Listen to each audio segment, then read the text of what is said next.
The umbrella was already broken when she offered it to him. One of the spokes had snapped inward so that the left side sagged and dripped in a slow, steady rhythm onto the sleeve of her jacket. She did seem to notice, or maybe she noticed and didn't care. Either way, she held the good side of it over the man standing next to her at the bus shelter, the man with the briefcase and the good coat and the rain, soaking through the shoulders of it. And she tilted the handle in his direction without saying a word. That was how it started. His name was Clifford Marsh. He was 61 years old, a senior partner at a firm that bore his name on the door, Marsh, Bellamy and Associates, and he had not taken public transit in 11 years. He was standing at the Bloor Street bus shelter on a Tuesday in November because his car had died 2 blocks east, silently, without warning, the way expensive things sometimes do. The tow truck was coming. His driver was coming. His assistant had called twice, and he had not answered because he was standing in the rain. Thinking about a deposition, he had failed to adequately prepare for that morning. And the rain and the cold and the serwuply the world, pressing in around the edges of a thought. He could not quite finish. He did not notice the girl right away. She was 10, maybe 11, small for her age if he had to guess, though he was not a man who spent much time guessing the ages of children. She had a school bag on her back that was too large for her frame, and red rubber boots that had a crack along the left heel so that when she stepped in a puddle, and she did step in one right as he turned to look at her. The water came in and soaked her sock, and she made no sound at all, just looked down, then looked back up, then lifted the broken umbrella in his direction as though it were the most natural thing in the world. "You're getting wet," she said, not unkindly, just factual. Clifford Marsh looked at the umbrella. He looked at the girl. He looked at the rain coming down in long silver lines across Bloor Street. "So are you," he said. "I don't mind it so much." He almost walked away from it. That was the thing he would think about later, much later, how close he came to simply stepping back, thanking her, waiting for his driver under the dry inch of overhang above the bus schedule. He was a man who kept a careful distance from strangers. 61 years of practice. He knew how to be polite and still be far away. But something about the cracked heel of her boot stopped him. He stepped under the broken umbrella. The left side still dripped. The rain came in at an angle that soaked his elbow. The girl held the handle steady and did not look at him, just watched the street with the focused patience of a child who was used to waiting. "Are you waiting for the bus?" he asked. "My mum's late," she said. "Late from where?" "Work." She paused. "She's always a bit late on Tuesdays. She cleans the offices on King Street and the supervisor makes everyone stay until the floor's dry." Clifford said nothing for a moment. King Street. He had offices on King Street. He thought about that, briefly, and then let it pass. "What's your name?" he asked. "Celia," she said. "Celia Marsh." She looked up at him then, sharply, the way children do when they suspect the world is playing a trick on them. "What's yours?" "Clifford," he said. "Just Clifford." "Marsh," he said. "Clifford Marsh." She looked at him for a long moment. Then she looked back at the street. "That's funny," she said. "We have the same last name. I noticed. We're probably not related, though. Probably not." She thought about this with great seriousness. Then she nodded as if she had resolved something. The rain continued. A streetcar went by and sprayed a fine mist across the shelter, and she held the umbrella a little higher, angling it slightly more toward him, which meant the broken spoke dipped lower on her own side and the drip landed directly on her shoulder. "You've moved it," he said. "It's fine. It's dripping on you now. It was dripping on your briefcase before. Leather gets ruined." He looked at her. She was not looking at him. She was watching the streetcar disappear west, her chin tucked slightly against her collar, her boots an inch deep in the puddle that had formed at the edge of the shelter. She said this as though it were perfectly ordinary, as though protecting a stranger's briefcase from rain damage were simply the thing you did when you were 10 years old in red rubber boots on a Tuesday in November. He shifted the briefcase to his other hand. "Thank you," he said, "for the umbrella." "It doesn't really work properly," she said. "The one side's broken, but it's better than nothing." "Yes," he agreed. "It is." They stood there for another minute. The wind had picked up and it came off the lake and it smelled like cold metal and something else, something clean and almost sharp, the way Canadian November always smells, like the city is preparing itself for something serious. "Do you live near here?" Clifford asked. "Dovercourt," she said. "We moved there in September. Before that we were in Etobicoke, but the rent went up. You and your mum?" "And my brother. He's 7. He goes to after school on Tuesdays, so I wait for Mum here." She looked down at her boot. "Usually it's not raining this much." "No," Clifford said. "It usually isn't." His phone buzzed, his driver texting that he was 4 minutes away. He looked at the screen and then put it back in his pocket. "Your phone," she said. "You should answer it. It can wait." She looked at him sidelong. It was the look children give adults when they suspect the adult is behaving strangely. Most grown-ups can't wait for anything, she said. Clifford almost smiled. Most grown-ups haven't been standing in the rain long enough. She seemed to accept this. She shifted her school bag on her shoulders and winced slightly, and he noticed for the first time that it was not just large, it was heavy. The kind of heavy that bent a small spine sideways. He could see the outline of textbooks through the nylon, and a thermos and what looked like a lunch bag that had not been unpacked. "Did you eat today?" he asked. She was quiet for one beat too long. "I had breakfast," she said. That was not an answer to the question. He had cross-examined enough witnesses to know the difference between an answer and a deflection, and Celia, who was 10 years old and standing in the rain in cracked rubber boots, had just deflected with the precision of someone who had done it before. He did not push. That was not his way, but he filed it. His driver pulled up then, the black car easing to the curb, the hazard lights blinking orange in the gray afternoon. Clifford looked at it. He looked at the girl. He looked down the street in the direction he assumed her mother might eventually come. "Can I give you something?" he asked. He had his wallet out before the sentence was finished. Not thinking, just moving. It was the kind of instinct that bypassed the careful, considered man he usually was. She took a step back. "No thank you," she said. He stopped. "I wasn't asking for anything," she added quickly, not defensive, just clear. "I just didn't want your briefcase to get wet, that's all." He looked at her for a long moment. She was looking at his wallet the way children look at things they want very much and have decided not to want. He put the wallet away. "All right," he said. He picked up the briefcase. He thought about what he had seen in that split second, the look in her eyes before she looked away. And he thought about the deflection when he asked about food. And he thought about the crack in the heel of the boot and the too heavy bag and the mum who cleaned office floors on King Street and was always late on Tuesdays. He thought about all of this in the 3 seconds it took him to reach the car. Then he stopped. He turned back around. "Celia," he said. She looked up. "You're waiting alone." "In the rain." He said it carefully. Not as a criticism, just as a fact that needed to be acknowledged out loud. "If your mother is still more than 20 minutes, will you go inside somewhere? The pharmacy on the corner has a bench." She looked at the pharmacy. She looked at him. "I know," she said. "Good." He got in the car. He did not tell his driver where to go for a full 3 minutes. He just sat there with the heat coming through the vents and his coat dripping onto the leather seat, looking through the tinted window at the girl in the red boots. Standing under the broken umbrella, perfectly still, watching the street. His assistant's name was Nora, not the one in the list, a different Nora, a name that happened to be the same. But Clifford had always called her by her surname, which was Keene, because she preferred it, and because she was efficient and unsentimental and the kind of person you call by their surname out of respect rather than distance. Keene was at her desk when he walked in, damp and late, and carrying the briefcase she had told him to waterproof 2 years ago. "You look like the lake tried to have you," she said. "The car died, I heard. Anderson already called the dealership." She handed him a stack of messages. "The Pemberton file needs a response by 5. You also have Keene." She stopped. He was looking at the stack of messages without seeing them. "Do we have a cleaning service contract? For the King Street office?" She looked at him. "We have 3, rotating." "Why? I need a name, or a company." "The Tuesday Crew." She pulled up the contract on her screen without asking further questions. That was what made Keene indispensable. She understood when something mattered, even if she didn't know why. He wrote down what she gave him on the back of a message slip and put it in his coat pocket. He thought about it all the way through the Pemberton response.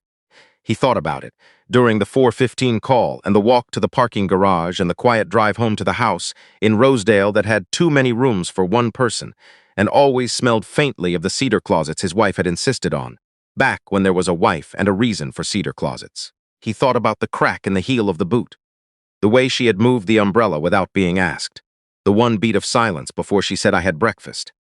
He did not go back to Bloor Street that week. He told himself there was no reason to. He had a car again. He had meetings. He had the Pemberton case and the Alderton subpoena and a partner's dinner on Thursday that he could not get out of. But he called the cleaning company on Wednesday morning. He asked the manager, a man named Kowalski, who was understandably confused by the call, whether there was a woman named Marsh on the Tuesday Crew at King Street. There was not. He thought about this. Then he asked about Tuesday Crews generally. Did they have families? Did they have? He paused, choosing words carefully. Transportation issues on Tuesdays? Kowalski said he didn't really know his employees' personal situations. Clifford thanked him and hung up and sat for a moment in his office on the 42nd floor, looking out at the lake, which was gray and flat and looked exactly like what it was. A very large body of cold water that did not care about any of this. He let it go. Or she tried to. 2 weeks later, he was on Bloor Street again. Not because of her, because a client lunch had run long and his driver was stuck on the Gardener, and the November cold had turned sharp and clear and honest. The kind of cold that makes you feel more awake than you want to be.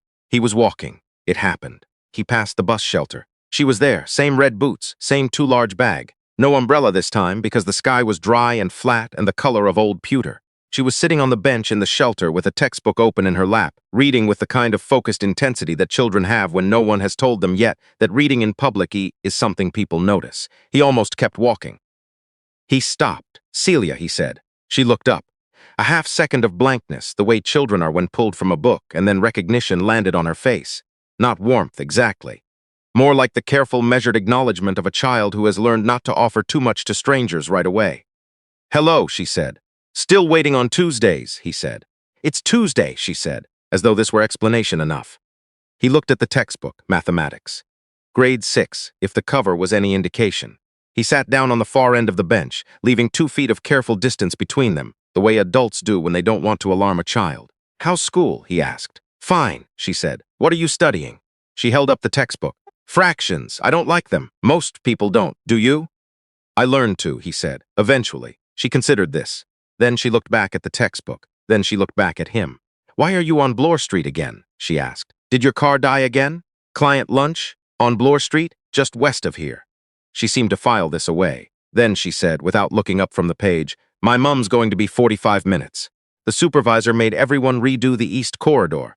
That's a long time to wait. I don't mind." He looked at the mathematics textbook.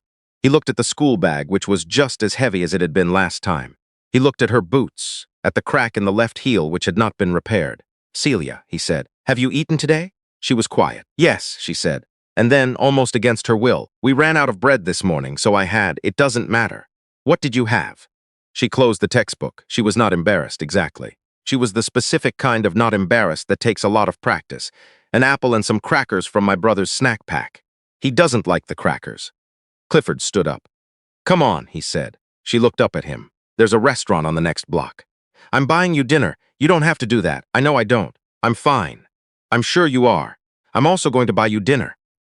He picked up her school bag before she could protest, because it was the kind of bag that should not be carried by anyone with a spine that small, and he said, "We'll leave the bus shelter so your mum can still see you from the stop. The restaurant has a window table." She stood up. She looked at him. She looked at the restaurant, Greek, with a green awning and yellow light in the window, and the smell of something baked coming through the door. "Okay," she said.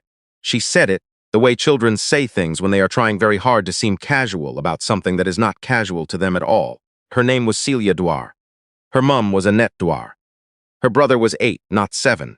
She had miscounted the last time, she explained, because his birthday had been in October, and she kept forgetting. They had come to Toronto from Cape Breton 2 years ago, when the plant where Annette worked shut down. Annette had 3 jobs: the cleaning service, a weekend shift at a grocery store in Runnymede, and occasional evening work for a catering company whose name Celia could not quite remember. She thought it started with a P. She told Clifford all of this while eating a lamb gyro, with the focused efficiency of someone who had been hungry for longer than one afternoon. She told him between bites, in complete sentences, without self-pity, because it was simply the shape of her life, and she had not yet learned to be ashamed of it or to perform suffering about it for the benefit of strangers. Clifford ate souvlaki and listened. He asked questions the way he asked questions in depositions, not to direct but to understand. "Where are you? What are you seeing? What happened next?" "Does your mum know you wait alone on Tuesdays?" he asked. "She knows I wait for her," Sia said. "She doesn't know it's 45 minutes sometimes." "I don't tell her that part. Why not?" She looked at her plate. "Because she already feels bad, and feeling bad doesn't change anything. 61 years old, 40 years in law. And this child, with her cracked boots and her apple and crackers lunch, had just articulated something about the relationship between guilt and usefulness that most of his clients never managed to grasp. He said nothing for a moment. He cut a piece of souvlaki. "What do you want to be?" he asked. "When you're older." She didn't hesitate. "A judge," she said. He looked up. "Because judges get to make things fair," she said, "and right now a lot of things aren't fair, and someone has to be the one to say so." He set down his fork. "You know," he said slowly. "I'm a lawyer." She looked at him. "I know," she said. "You knew?" "You said your name was Clifford Marsh. I Googled it at school." She took another bite. "You're a senior partner. You've been on the news. You won a big case about pensions." She looked at him with the steady gaze of someone who does not easily impress. I didn't say anything, because I didn't want you to think I was trying to get something. The restaurant was warm. The window, beside them, showed the street outside in long gray lines, and somewhere 2 blocks away there was a bus stop where a woman named Annette Dwyer was going to step off a bus in 15 minutes and not find her daughter and feel the specific and immediate terror of a parent whose child is not where they are supposed to be. "We should call your mum?" Clifford said. "I don't have a phone." He handed her his. She called. The conversation was short and practical. "I'm at the Greek restaurant on Bloor, near the shelter. A man bought me dinner. His name is Clifford Marsh. I Googled him. He's a lawyer. He's fine, Mum." A pause. "Then, I'll explain when you get here." She handed the phone back. "She's 7 minutes away," she said. "Is she angry?" Celia thought about this carefully. "She's not angry at you," she said. "She's angry at Tuesdays." Annette Dwyer was 34. She was shorter than Clifford expected, which was irrational, because he had no reason to expect anything. She came through the door with her coat buttoned wrong. One button off the whole way down, which was what happened when you dressed quickly in a cold parking lot, and her eyes found Celia before they found anything else. She sat down. She ordered a coffee because the waitress offered, and she looked like she needed it. She looked at Clifford with the particular expression of a woman who was grateful and guarded in equal measure and had learned through experience that one did not cancel out the other. "She's been waiting alone," Clifford said, not as accusation, just as the fact it was. "I know," Annette said. "I'm working on it. The supervisor is making your crew redo corridors." She looked at him. "How do you know about the supervisor?" "She told me." Annette looked at Celia. Celia looked at her lamb gyro. "She's a good kid," Clifford said. "She shared a broken umbrella with a stranger 2 weeks ago because his briefcase was going to get wet." "I know," Annette said quietly. "She does things like that.